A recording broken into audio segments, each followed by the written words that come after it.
Hi guys, तर हा आहे माझा शेवटचा व्लॉग गावच्या घरामध्ये. कारण की उद्या मी पुन्हा कल्याणला जाणार आहे. सो मी आज काही शूट केलेलं थोडंसं, तर तेच तुमच्यासोबत शेअर करते आहे. तर सगळ्यात अगोदर थोडं लेटच झालं होतं उठायला.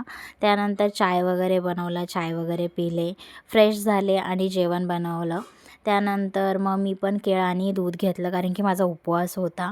त्यानंतर सगळ्यांसाठी भाकरी बनवल्या आणि आम्ही गावी चुलीवरच जेवण बनवतो. गॅस पण आहे, पण एमर्जन्सीसाठी आम्ही जास्त यूज करतो. त्यानंतर आम्ही गेलो होतो काळी मैना खायला, पण आम्हाला काही भेटली नाही कारण की पिकल्याच नाही आहे. लहानपणीची आठवण, आम्ही खूप टायमानंतर भेटलेलो आहो, बहीण भाऊ आणि बहिणी ते पण होते. तर त्यांच्यासोबत गेलो होतो, तर थोडंसं फिरलो वगैरे तिथं.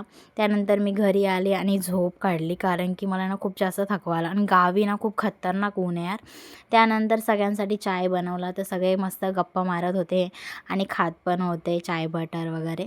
आईन ते आत्यान ते बसले होते. त्यानंतर आम्ही गेलो होतो घराच्या पाठी बसायला आणि मस्त 5 वाजले होते, तर आम्ही आरामात बसलो होतो. तर मस्त वातावरण खूप छान होतं. तर माझं लहानपण गेलं आहे, तर मला एवढं छान वाटत होतं. तर गप्पा वगैरे मारल्या, घरी आलो.